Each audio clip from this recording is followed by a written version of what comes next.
The gleaming black Bentley seemed out of place on the cracked asphalt of the apartment complex parking lot.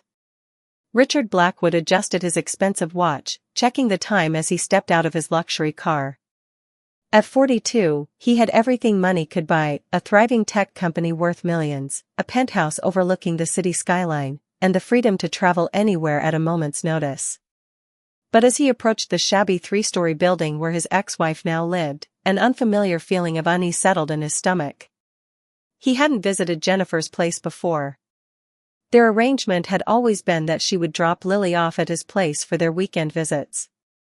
But today, Jennifer had called, sounding exhausted, asking if he could pick Lily up instead. Richard had agreed, partly out of curiosity to see how they were living. The building's security door hung loosely on its hinges. Richard frowned as he stepped inside, noting the peeling paint and the distinct smell of mildew in the hallway. Apartment 3B was at the end of a dimly lit corridor. He knocked and waited, hearing movement inside but no answer. After knocking again with more force, Richard tried the handle and found the door unlocked. He pushed it open cautiously. "Hello? Jennifer? Lily?" "It's Richard," he called out, stepping into the small apartment. What he saw next stopped him cold in his tracks. There, on her hands and knees scrubbing the linoleum floor, was his 7-year-old daughter. Her small face was streaked with tears, her golden hair tied back in a messy ponytail. She wore a faded dress that looked 2 sizes too small, and her thin arms worked methodically with a sponge against a stubborn stain. "Lily?" Richard's voice came out as a whisper. The little girl looked up, her blue eyes widening in surprise. "Daddy," she said, dropping the sponge and quickly wiping her tears with the back of her hand, leaving a smudge of dirt across her cheek. Richard crossed the room in 3 long strides and knelt beside his daughter. "What are you doing, sweetheart? Where's your mom?" Lily glanced anxiously toward a closed door down the short hallway. "Mommy's sleeping. She said not to wake her up until I finished cleaning." Her voice was small, practiced, as if she'd been told this many times before.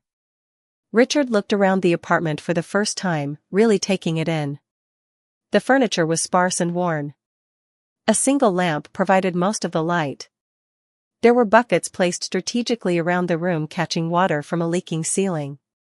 A pile of bills sat on the kitchen counter, many stamped with bold red past due notices. But what struck him most were the windows Lily had clearly been cleaning before moving to the floor.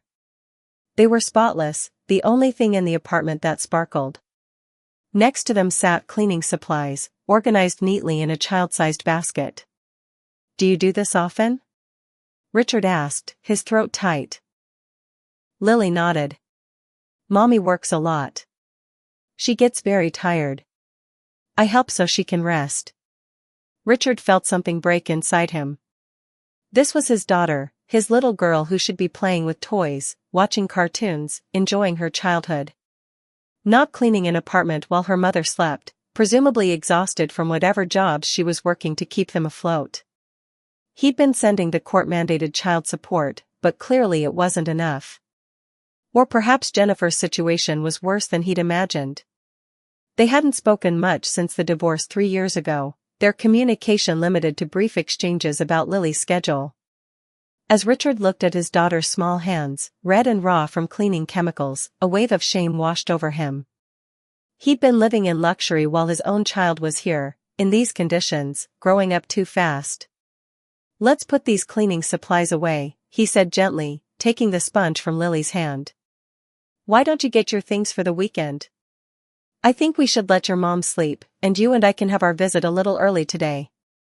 As Lily went to gather her belongings, Richard stood in the middle of the shabby apartment, looking at the life his ex-wife and daughter had been living, a life he had been completely blind to. The stark contrast between his wealth and their poverty hit him like a physical blow. Something had to change. And Richard knew exactly where to start. 6 years earlier, Richard Blackwood had been a different man with different priorities. He and Jennifer had met at a tech conference where she was working as a marketing consultant. She was brilliant, beautiful, and passionate about her work. Their courtship had been a whirlwind, expensive dinners, weekend getaways, and a shared vision for the future. When they married 8 months later, it seemed like the beginning of a perfect partnership. The trouble began when Richard's software startup suddenly took off. What had been a small operation run out of their spare bedroom grew exponentially after securing major investment. Overnight, Richard went from working alongside Jennifer to barely coming home. 18-hour workdays became his norm. The company consumed him completely. Jennifer tried to understand. She supported his dreams, took care of their home, and when Lily came along, became the primary parent. But as months stretched into years, the distance between them grew wider. Richard missed birthdays, anniversaries, and his daughter's first steps, all sacrificed at the altar of his ambition. "You're missing her childhood," Jennifer had said one night, holding a sleeping 4-year-old Lily. "You're missing our life." Richard had looked up from his laptop, momentarily confused. "I'm building this for us," he'd insisted. "For our future." But Jennifer had shaken her head sadly. "There won't be an us to enjoy that future if you keep going like this." She'd been right. 6 months later, Jennifer filed for divorce. Richard had been blindsided, though in retrospect, he shouldn't have been. Their marriage had been dead long before the papers were signed. In the divorce settlement, Jennifer had asked for far less than she could have. She wanted primary custody of Lily, a modest child support arrangement, and a clean break. Richard, deep in acquisition talks that would later make him a millionaire many times over, had agreed to everything without much thought. "I don't want your money," Jennifer had said during their last real conversation. "I just want our daughter to have a father who's present." Those words haunted Richard now as he sat in his car outside the apartment building, waiting for Lily to return with her mother after their weekend together. He'd been shocked by what he'd discovered during those 2 days with his daughter. Lily had been withdrawn at first, almost formal in how she behaved in his penthouse. She'd asked permission to sit on his white leather sofa, had been afraid to use the swimming pool in his building, and had seemed bewildered by the fully stocked kitchen. "You can have anything you want," he'd told her, opening the refrigerator. "Really?" she'd asked, eyes wide. "Even the strawberries?" Richard had felt his heart crack a little more. "Of course. They're your favorite, remember?" But Lily had shaken her head. "They're too expensive. Mommy says we only get those for special days." Throughout the weekend, Richard had gently questioned his daughter, piecing together the reality of their situation. Jennifer had been laid off from her marketing job 18 months ago when the company downsized. Since then, she'd been working multiple part-time jobs, waitressing in the morning, administrative work in the afternoons, and online freelance projects at night. The apartment had been all she could afford after their previous landlord raised the rent. What Richard found most disturbing was how Lily described her mother's frequent naps and tired days. How she sometimes forgot to pick Lily up from school, or would fall asleep in the middle of dinner. How she'd lost weight and had a persistent cough that wouldn't go away. Now, as Jennifer's old sedan pulled into the parking lot, Richard saw her with new eyes. She was thin, too thin, and moved with a careful slowness that hadn't been there before. Her once vibrant auburn hair hung limp around a face that looked years older than it should. As Lily ran to her mother with her weekend bag, Richard approached more slowly. "Jennifer," he said, "we need to talk." She avoided his eyes. "If this is about Lily cleaning, I know it looks bad, but—" "This isn't about blaming you," Richard interrupted.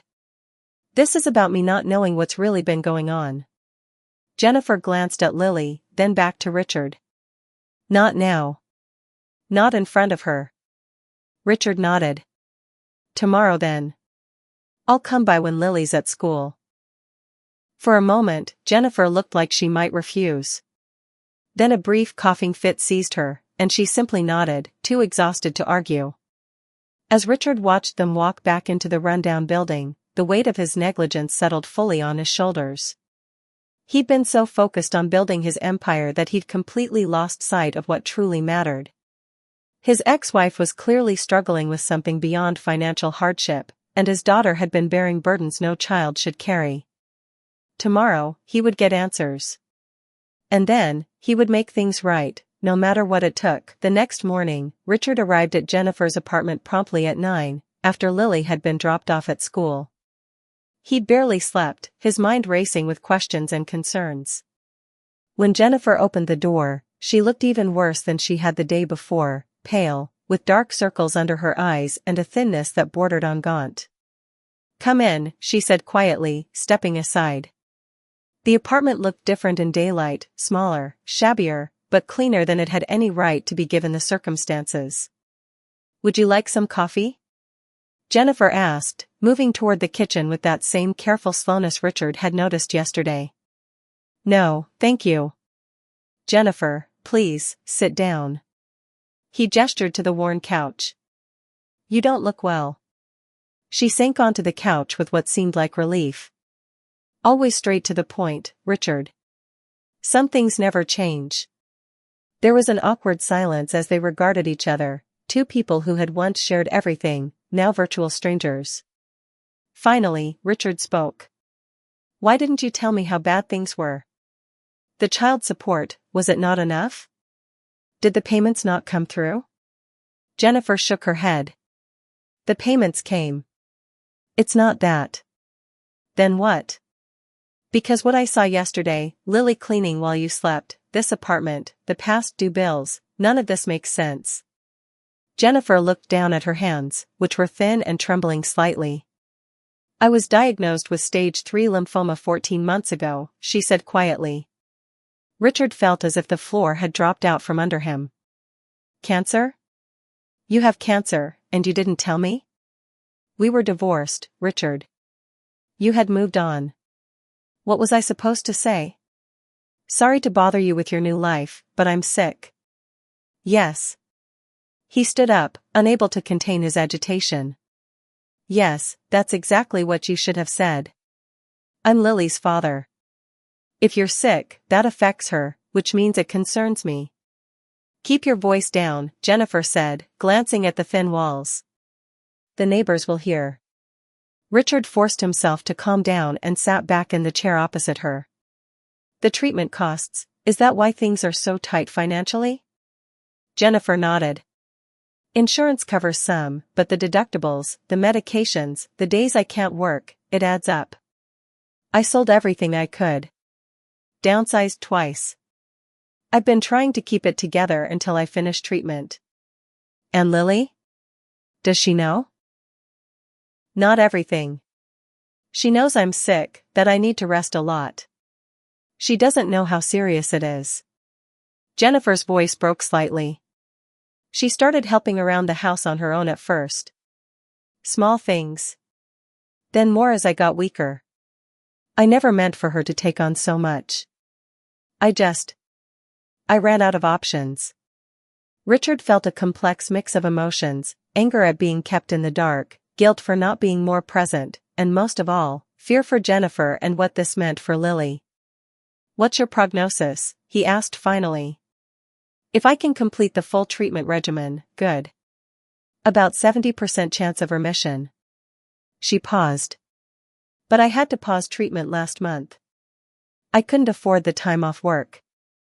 Richard stared at her in disbelief.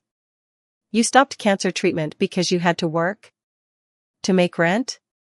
Jennifer's eyes flashed with a hint of her old spirit. "What choice did I have? Lily needs a home. She needs stability. She needs food on the table. She needs her mother alive." Richard stood again, this time more controlled but no less intense. This is insane, Jennifer. You should have come to me. Whatever happened between us, I would never have let this happen." "Really?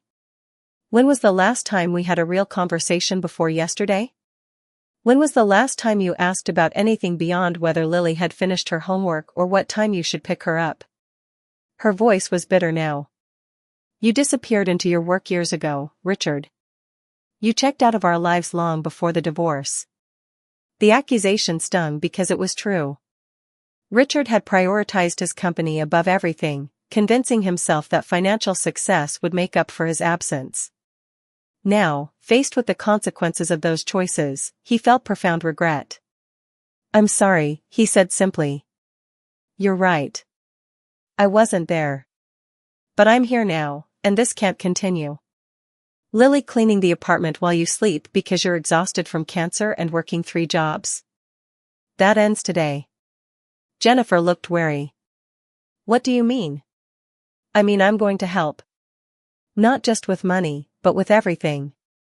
Your treatment, you're going back, immediately. The best doctors. I'll cover all of it. He looked around the apartment. And you're both moving out of here. Somewhere clean, safe, close to your treatment center. Richard, I can't accept. This isn't about you and me, Jennifer. This is about Lily. About making sure she has her mother. About making sure she gets to be a child, not a caretaker. He softened his tone. Please. Let me do this. Not because I feel guilty, though I do, but because it's the right thing to do. Jennifer was silent for a long moment, weighing his words. Then she was seized by another coughing fit, this one worse than before. When it subsided, there were tears in her eyes, whether from the coughing or emotion, Richard wasn't sure. Okay, she whispered finally. For Lily. As Richard left the apartment an hour later, having made preliminary plans to restart Jennifer's treatment and find them a new place to live, he felt a strange mixture of sorrow and purpose. He had failed his family once by not being present. He wouldn't fail them again. In the car, he made a call to cancel his meetings for the week. Then he called his assistant. I need you to research the best oncologists specializing in lymphoma, he said. And find a furnished 3-bedroom apartment near Memorial Hospital, something available immediately. And one more thing, I need recommendations for a good family therapist. His priorities were finally in the right order. For the first time in years, Richard was fully present, not just physically, but emotionally, for the people who mattered most. The next 3 months brought more changes than Richard had experienced in years. True to his word, he arranged for Jennifer to resume her treatment with one of the country's leading oncologists.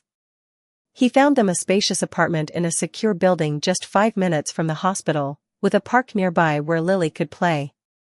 Most importantly, he became a constant presence in their lives, not out of obligation, but out of a genuine desire to make amends. In the beginning, the transition wasn't easy. Jennifer bristled at what she perceived as charity, insisting she could manage some work from home during treatment. Lily was confused by her father's sudden involvement, sometimes testing him with tantrums or withdrawal, as if expecting him to disappear again when things got difficult. She doesn't trust that you'll stay, Jennifer explained one evening after Lily had refused to say goodnight to him. They were sitting in the living room of the new apartment, Jennifer wrapped in a blanket despite the warmth of the spring evening, a side effect of her treatment. You have to understand, Richard. In her experience, you come and go. Mostly go. The observation hurt, but Richard couldn't deny its truth. I'm going to prove her wrong, he said simply. I'm not going anywhere. And he didn't. Richard restructured his entire life around his new priorities. He delegated more responsibility at work, turning down acquisition offers and international expansion opportunities that would have required his full attention. Instead, he arranged his schedule to drive Lily to school 3 days a week, attended every one of Jennifer's treatments, and never missed the weekly family therapy sessions he'd arranged. Slowly, things began to change. Lily started to relax, to act more like a child and less like a miniature adult. She began leaving toys out instead of meticulously putting everything away. She asked for help with homework instead of struggling in silence. And most tellingly, she stopped checking on her mother obsessively throughout the day. She colored all over her new coloring book today, Jennifer told Richard one afternoon as they sat in the hospital during her treatment. Just scribbled outside the lines, used the wrong colors for everything. Then she showed it to me like it was a masterpiece. Isn't that normal for a 7-year-old? Richard asked, confused by Jennifer's evident emotion. You don't understand. She hasn't done that since I got sick. Everything had to be perfect, controlled. She was so afraid of making mistakes, of being a burden. Jennifer wiped away a tear. Today she was just a little girl making a mess with her crayons. Richard understood then what they'd really stolen from Lily, not just her childhood responsibilities, but her freedom to be imperfect, to play without purpose, to exist without constantly worrying about adult problems. His relationship with Jennifer evolved too. Not romantically, that chapter was closed, but they forged a new kind of partnership built on their shared concern for Lily and genuine care for each other's well-being. Richard found himself admiring Jennifer's resilience, her unwillingness to be defined by her illness or circumstances. And Jennifer began to see beyond the workaholic who had neglected their marriage to the man who was genuinely trying to make amends. One Saturday, about 4 months after Richard's initial discovery of their situation, he took Lily to the Children's Museum while Jennifer rested at home. As they explored the exhibits, Richard noticed something remarkable. Lily was laughing freely, running from display to display without constantly looking back to check if he was still there. At the bubble station, she created an enormous bubble that engulfed her small frame before popping spectacularly. Covered in soapy residue, she turned to Richard with sheer delight. "Did you see that, Daddy? Did you see how big it was?" "I saw, sweetheart," he said, kneeling down to her level. "It was amazing."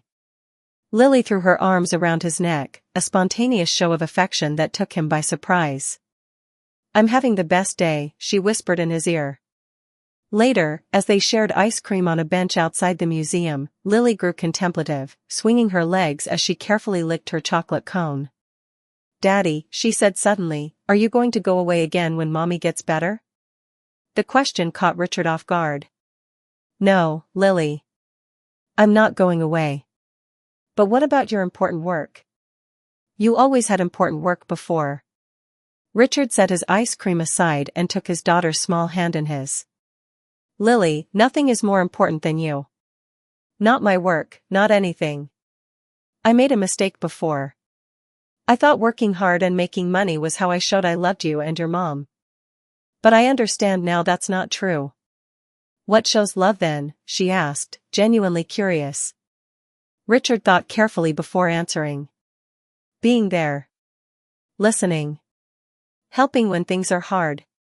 Sharing good times and bad times together." He squeezed her hand gently. "I'm sorry I wasn't there before. But I promise I will be from now on." Lily studied his face with a child's uncanny ability to detect insincerity. Whatever she saw seemed to satisfy her, because she nodded solemnly and returned to her ice cream. That night, after tucking Lily into bed, Richard found Jennifer sitting on the balcony of the apartment, wrapped in a blanket despite the warm summer evening. Her hair was starting to grow back after the treatments, a soft auburn fuzz covering her head. "How was the museum?" she asked as he joined her. "Good. Really good." He hesitated, then shared Lily's question about whether he would leave when Jennifer recovered. Jennifer was quiet for a moment. "It's a fair question," she said finally. "What did you tell her?" "The truth. That I'm not going anywhere." He looked out at the city lights. "I meant it, Jen.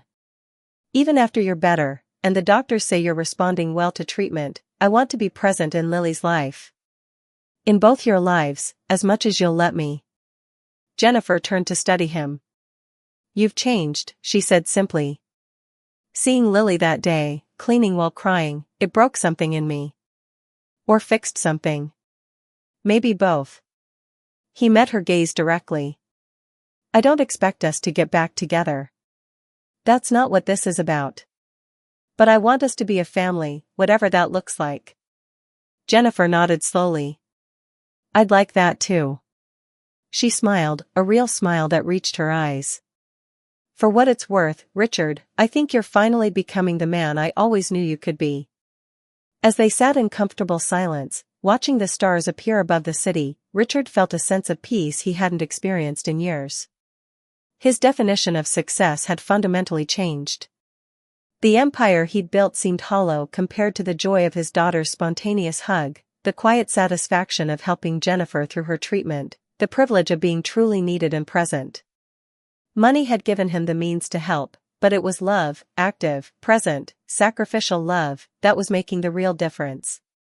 And that, Richard realized, was the most valuable lesson of all. 3 years passed, bringing changes both expected and surprising. Jennifer's cancer went into full remission, her strength returning gradually until she was once again the vibrant woman Richard had first fallen in love with. Lily blossomed into a confident 10-year-old with a passion for science and a talent for making friends wherever she went. And Richard found a balance he'd never thought possible, restructuring his company to allow him to be both a successful businessman and a present father. They never returned to the cramped apartment where Richard had found Lily cleaning. Instead, after Jennifer's recovery was well underway, Richard helped her find a comfortable townhouse in a good school district, close enough to his own place that Lily could move easily between both homes. He purchased it outright and put it in Jennifer's name, not as charity, but as security for Lily's future. "This isn't necessary," Jennifer had protested when he showed her the deed. "Consider it making up for lost time," Richard had replied. "All those years of being absent, this is one way I can ensure Lily always has stability." Their co-parenting arrangement evolved naturally. The formal custody schedule gave way to a more fluid arrangement based on what worked best for Lily and their individual schedules. Richard was there for school plays and parent-teacher conferences. Jennifer attended business events where Lily wanted to see her father in his professional element. They celebrated holidays and birthdays together, creating new traditions that honored their unique family structure. On a crisp autumn day, as golden leaves swirled around the playground where Lily was showing off her climbing skills to both parents, Jennifer brought up something that had been on her mind. "Remember when you asked me why I never told you I was sick?" she said, her breath visible in the cool air. Richard nodded, watching Lily navigate the monkey bars with newfound confidence. "I was too proud," Jennifer admitted. "But I was also afraid. Not just of the cancer, but of facing how alone I really was." She glanced at him. "There are so many others like me out there, Richard. Single parents with serious illnesses, trying to hold everything together while their bodies betray them." Richard turned to her, recognizing the familiar spark in her eyes, the one that appeared whenever she had an idea she was passionate about. "What are you thinking?" "I'm thinking about all the children like Lily, taking on adult responsibilities because there's no safety net. I'm thinking about all the parents who stop treatment because they can't afford to take time off work." She hesitated. "I've been volunteering at the hospital, talking to patients in similar situations. There's a tremendous need for support that doesn't currently exist." That conversation led to the creation of the Blackwood Family Foundation, dedicated to supporting single parents facing medical crises. Jennifer became its first executive director, channeling her marketing expertise and personal experience into building an organization that provided both financial assistance and practical support, from housing and childcare to transportation and meal delivery. Richard provided the initial funding and business expertise, but it was Jennifer who shaped the foundation's soul. Together, they created something neither could have accomplished alone. Within 2 years, the foundation was helping hundreds of families across the state, preventing countless children from becoming premature caretakers like Lily had been. For Lily's 10th birthday, they took her to the foundation's new community center, which featured a vibrant children's space where kids could play while their parents received services or simply rested. "This is really all because of me?" Lily asked, wide-eyed as she toured the facility that bore a small plaque reading "Inspired by Lily Blackwood." "In a way," Richard said, kneeling beside her. "What happened to you and your mom showed me what was truly important. It taught me that real wealth isn't about money in the bank, it's about being there for the people you love and using whatever resources you have to make a difference." That evening, as they shared cake at Jennifer's townhouse, Richard watched his daughter blow out her candles, making a wish with the innocent confidence of a child who once again believed good things were possible. He caught Jennifer's eye across the table, and they shared a smile of quiet understanding, acknowledging how far they'd all come. Later, after Lily had gone to bed, Richard and Jennifer sat on the back porch, reminiscing about the journey of the past 3 years. "Did you ever imagine we'd end up here?" Jennifer asked, sipping tea from her favorite mug, a Father's Day gift from Lily with "World's Most Improved Dad" painted in wobbly letters. Richard shook his head. "Never. I was so lost in my own ambition that I couldn't see what really mattered. He looked at her thoughtfully. You know, when I first saw Lily cleaning that day, I was devastated. But now I'm almost grateful it happened. Grateful? Jennifer raised an eyebrow. If I hadn't seen her that way, if you hadn't gotten sick, I might never have woken up. I'd still be that man who valued his bank account more than his relationships. I'd still be missing out on the best parts of life. He gestured to the modest but comfortable home around them. This is success, Jen. What we've built together for Lily, for other families like ours. This is what matters. Jennifer nodded, understanding perfectly. It's funny how life works. Sometimes the hardest moments lead to the greatest blessings. As Richard drove home that night, he reflected on the strange journey that had brought him to this point. The millionaire who once defined himself by his wealth and achievements now found his greatest joy in the simple pleasure of being needed and loved. The workaholic who barely knew his daughter now shaped his entire schedule around her soccer games and science fairs. The foundation they'd created was helping families avoid the pain they'd experienced, turning their personal tragedy into hope for others. And most remarkably, the broken family that could have remained fractured had reformed into something new and beautiful, not the conventional family unit they'd once been, but a different kind of family bound by mutual respect, shared purpose, and unconditional love. As he pulled into his driveway, Richard's phone lit up with a text from Jennifer, a photo of Lily sleeping peacefully, clutching the science book he'd given her for her birthday. Beneath it was a simple message, "Thank you for coming back to us." Richard smiled as he typed his reply, "Thank you for giving me the chance to be the father she deserves." Some lessons came at a heavy price, but Richard had learned the most valuable one of all, that true wealth wasn't measured in dollars but in moments, in relationships, and in the difference you made in others' lives. And by that measure, the once ambitious millionaire who had neglected his family had finally, truly become the richest man in the world.